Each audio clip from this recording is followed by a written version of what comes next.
Have you ever felt like reality was just a little off? That the world seemed too structured, too ordered, or maybe too chaotic in strangely consistent ways? What if there's a reason for that? What if this universe, the stars, the galaxies, your memories, your body, is not the fundamental reality, but a simulation? It sounds like science fiction, like something from The Matrix, or a thought experiment dreamt up in a philosophy class.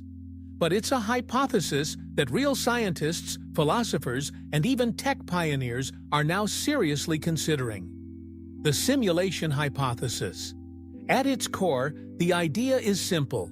If it's possible to simulate a universe with conscious beings in it, and if a civilization ever becomes advanced enough to do so, then statistically, it's more likely we are living in a simulation than in base reality. Here's the logic.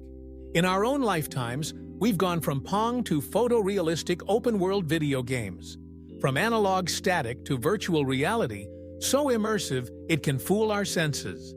Now, imagine what might be possible in 1,000 years, or 100,000. If a future civilization can simulate not just weather systems or entire cities, but conscious minds, then what's to stop them from creating entire universes?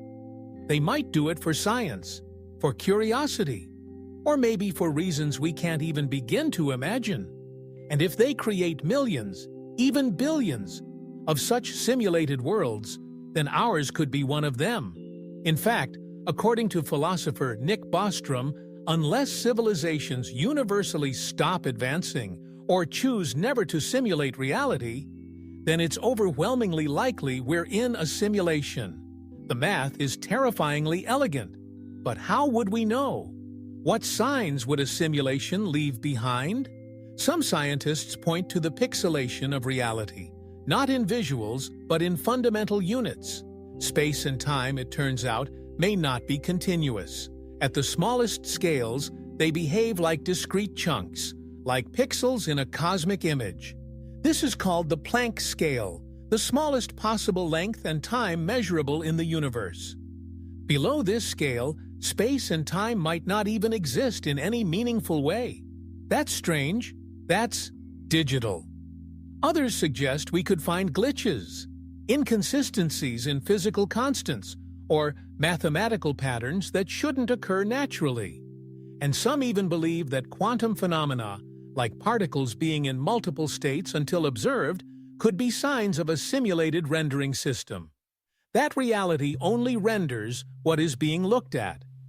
Just like a video game doesn't render every blade of grass until you walk through the field.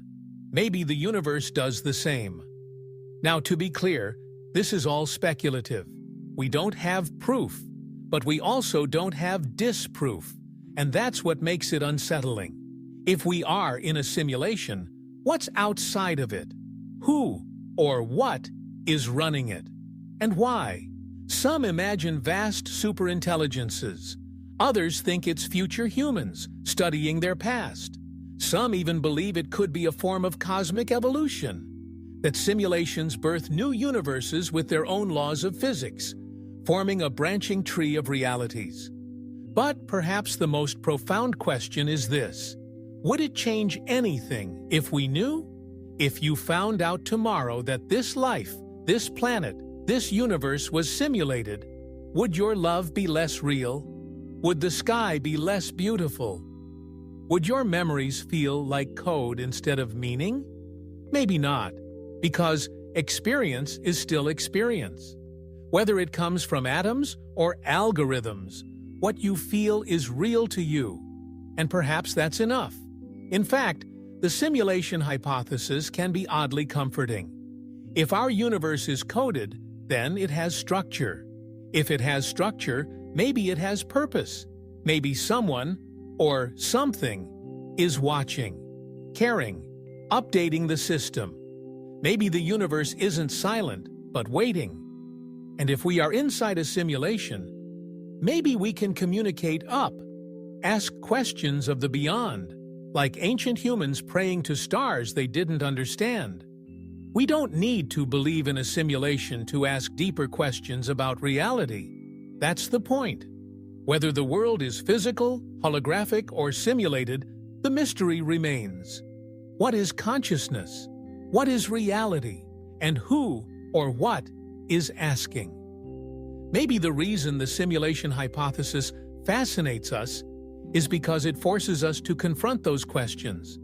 And maybe, just maybe, it inspires us to live more consciously, to write better code in our own minds, to create meaning regardless of origin.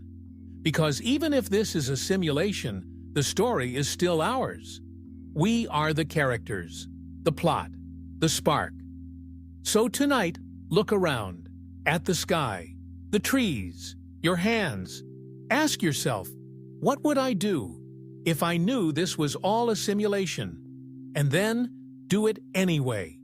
Because whether reality is rendered or real, it's the only one we've got, and that makes it precious.